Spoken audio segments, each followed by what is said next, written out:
What if the person you trust most, the one who seems to understand you perfectly, is operating on a frequency you can't even hear? What if their profound kindness is actually a byproduct of a mind so complex and perceptive that it borders on the terrifying? It's an uncomfortable thought, isn't it?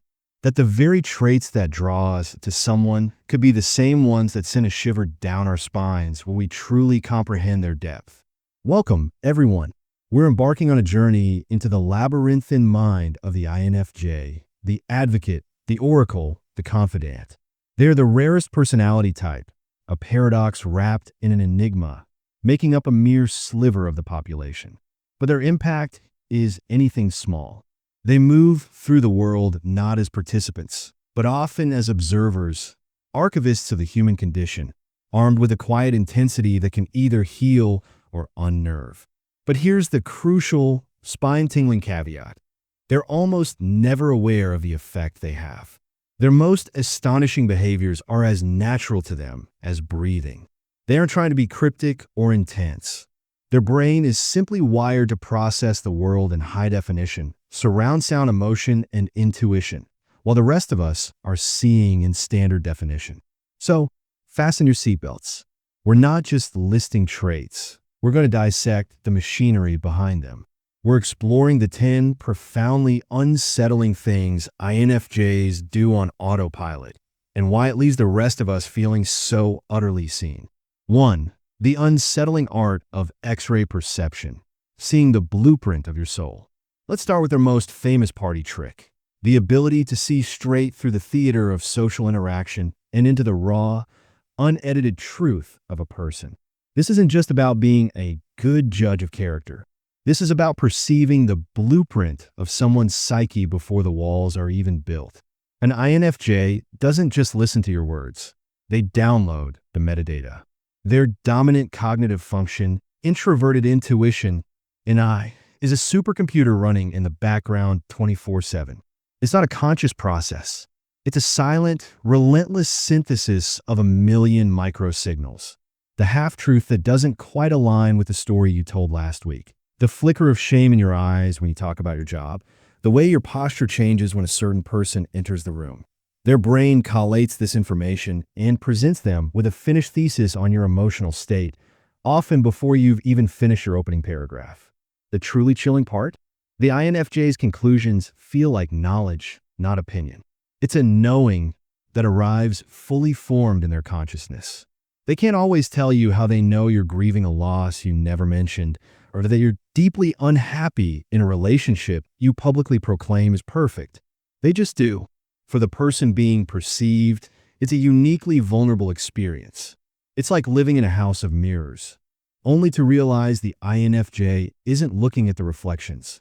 They're the ones standing outside the fun house, seeing the simple, unadorned structure you thought you'd hidden from the world.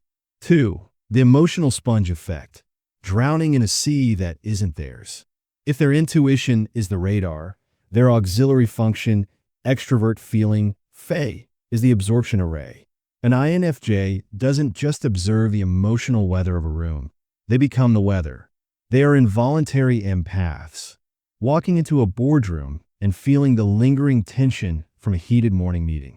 They sit in a cafe and suddenly feel a wave of anxiety, only to realize it's emanating from the person studying at the next table. This isn't empathy in the way we commonly understand it, feeling for someone. This is literal emotional osmosis, feeling what someone feels as if their emotions were your own. Their body doesn't know the difference. This can manifest physically, sudden headaches, inexplicable fatigue, a tightness in the chest. It's the price of admission for their perceptive gifts. The profound and often disturbing consequence of this is a fractured sense of self. An INFJ must constantly ask, is this my sadness? Or am I carrying someone else's? They can become moody, withdrawn, or irritable without any apparent trigger, leaving loved ones confused and walking on eggshells. Their need for sudden, absolute solitude isn't a rejection of others. It's a desperate survival mechanism. It's the only way they can wring out the sponge of their soul, disentangle the foreign emotions, and remember what it feels like to be just themselves again. 3. The prophetic hunches. Navigating life with a spoiler alert. For the INFJ, the past and present are merely data sets used to extrapolate the future. Their NI is constantly running simulations, connecting disparate dots into a coherent and often accurate prediction of what's to come. This isn't guesswork, it's pattern recognition on a cosmic scale. This results in gut feelings that carry the weight of absolute certainty. An INFJ will get a bad vibe from a seemingly charming new acquaintance and later discover a history of manipulation. They will feel a deep, unshakable sense of dread about a flight and later learn the plane had a mechanical delay. They don't see these as coincidences. They see them as the logical conclusion of patterns they subconsciously processed. The eerie element here is the unflinching conviction. When an INFJ says, "I have a bad feeling about this," it's not a casual warning. It's a statement of fact based on a mountain of subconscious evidence they can't readily articulate. To dismiss their hunch is, in their mind, akin to ignoring the weather forecast because the sun is currently out. It can make them seem paranoid or mystical, but in reality, they're simply reading from a map of reality that most of us don't know exists. 4. The masterful social chameleon, the ghost in the machine. An INFJ can be the life of the party, the thoughtful listener in a one-on-one, and the quiet observer in a group, often in the same hour. This isn't hypocrisy. It's a highly advanced, unconscious social adaptation system. Their face seeks harmony above all else, and they achieve this by becoming a perfect mirror. They reflexively calibrate their personality to put others at ease. Your humor, your speech patterns, your energy level, the INFJ will match it. Talking to them can feel like talking to the best version of yourself. It's incredibly validating and charming. But the chilling question that inevitably arises is, who is the real INFJ? Where does the mirror end and the person begin? This constant shape-shifting can create a profound sense of loneliness, even when surrounded by people. They can feel like a ghost, facilitating connections for everyone else, but never truly feeling themselves in any of them. For their partners and friends, it can create a subtle unease, a sense that the person they love is a beautiful collection of reflections, and they are forever searching for the original source of light. 5. The door slam, the quiet, absolute nuclear option. The INFJ door slam is not a fit of rage. It's not a tantrum. It is the emotional equivalent of a neutron bomb. It leaves the structure of the relationship perfectly intact while eliminating all life within it. INFJs are profoundly tolerant, but their tolerance is not a bottomless well. It's a carefully managed resource. They will endure pain, overlook flaws, and offer second chances because they can intuitively understand the why behind hurtful behavior. But this process slowly depletes their emotional reserves. Once a fundamental boundary is crossed, an act of betrayal, a display of profound cruelty, a consistent dismissal of their core values, a silent, irreversible alarm is triggered. The door slam is the result, a quiet, total, and permanent severance of emotional connection. There is no drama, no final argument. The person is simply categorized. They are moved from the active file in the INFJ's heart to the archival section. The INFJ becomes polite, civil, but utterly untouchable. Any attempt to reconnect is met with an impenetrable, serene wall of indifference. The terrifying part is the cold, surgical finality. It feels inhuman in its efficiency. It's the ultimate self-preservation act of a soul that has given too much and has nothing left to give.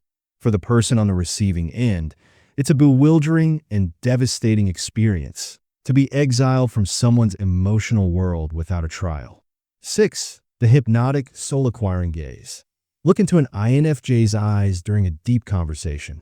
You won't just see eyes, you'll feel a presence. Their gaze is less about looking at you and more about looking into you. It's intense, focused, and utterly absorbing. This is because in that moment, their entire cognitive stack is laser-focused on you. Their NI is seeking patterns, Their Fae is absorbing your emotion. Their introverted thinking, T, is analyzing the logic of your story. And their extrovert sensing, say, is taking in every physical detail. You have their complete and undivided attention, and it is a powerful, almost overwhelming force. This gaze makes people feel two things simultaneously: profoundly seen and profoundly vulnerable. It's hypnotic. It compels honesty. You find yourself divulging secrets you never planned to share because you sense that any attempt to conceal the truth from that gaze is not just futile, but disrespectful to the sacred space of authenticity they have created. It's as if they are silently saying, "Your mask is beautiful, but you can take it off now. I won't look away." 7. The mental theater, conducting full rehearsals without you. An INFJ's inner world is a sprawling, intricate stage where every significant life event is rehearsed, scripted, and performed long before it happens. This isn't just daydreaming. It's a complex simulation designed to prepare for every possible outcome. If they need to have a difficult conversation with you, they will have it with you a dozen times in their mind first. They will play your part, imagining your potential responses, from anger to sadness to acceptance. They will craft their counterpoints, their comfort, their logic. They explore every emotional branch of the decision tree. The unsettling consequence is that when the actual conversation occurs, the INFJ can seem detached, almost clinical.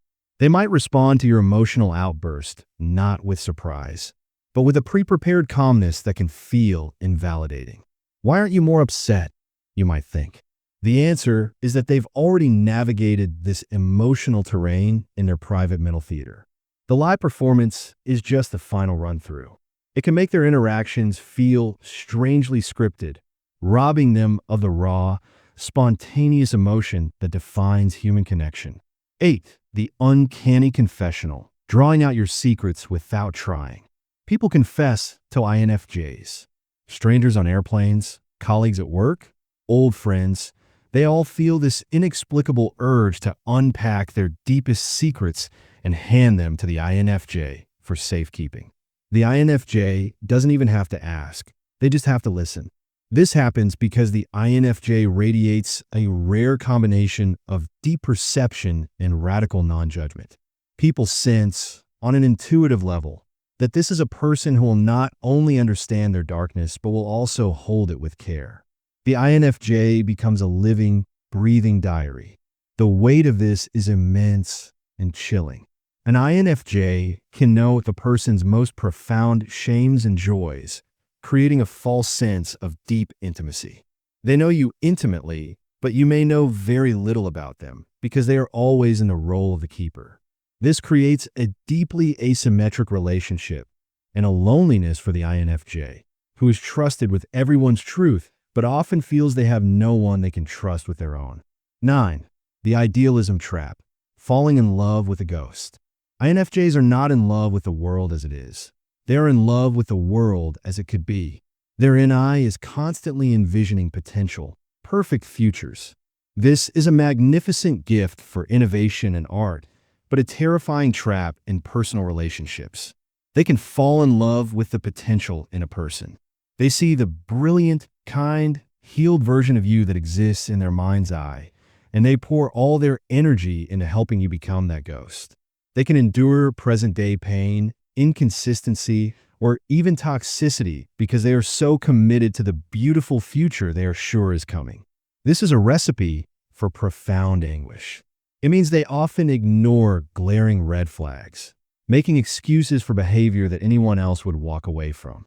When the person inevitably fails to live up to the perfect ideal, because no human ever could, the INFJ doesn't just experience a breakup, they experience the death of the future. They mourn the loss of the person you never were, and that is a uniquely devastating kind of grief. It's a chilling example of how their greatest strength, visionary hope, can become their most devastating weakness. 10. The endless psychological autopsy, the torture of perpetual analysis. For most people, a conversation ends when the words stop. For an INFJ, that's when it begins. Every significant social interaction is taken back to their internal laboratory for a full and often torturous autopsy. They will replay the conversation for hours, days, sometimes years. They will analyze their own word choices, wishing they had phrased something differently. They will fixate on a micro expression you made, wondering if it signaled hidden offense or pain. They will dissect your tone, your pauses, your body language, searching for layers of meaning you never intended. This looping is mentally and emotionally exhausting. A simple 5-minute chat can be fuel for days of anxiety. The chilling part is the sheer, self-inflicted torture of it all. They are living in a reality dense with hidden meaning and subtext, forever trying to decode a world that is for most straightforward. It's a constant, low-grade hum of social anxiety that they learn to manage but rarely ever escapes. It is the price they pay for their depth. Conclusion: the beautiful burden of depth. So, we've navigated the deep and sometimes dark waters of the INFJ psyche. These 10 traits aren't flaws. They're the natural, albeit intense, expressions of a mind designed for depth in a world that often prizes the superficial. The INFJ is not a psychic or an emotional vampire.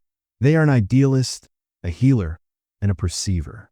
Their spine-chilling qualities are the shadow side of an incredible capacity for love, understanding, and vision.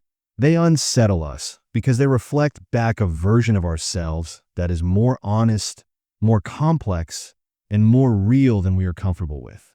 Their journey is one of integration, learning to wield their profound perception without being drained by it, to love reality as fiercely as they love potential, and to find a self that remains constant amidst their chameleon adaptations. If you know an INFJ, see this not as a manual to decode them, but as a guide to appreciate the immense weight they carry and the profound light they offer. Offer them the same unconditional acceptance they offer the world. And if you're an INFJ, may this serve as a validation. You're not too much. You're not broken. You are deep water in a world of shallow streams. The world needs your depth, even if it sometimes shivers at its cold, beautiful touch. Thank you for watching.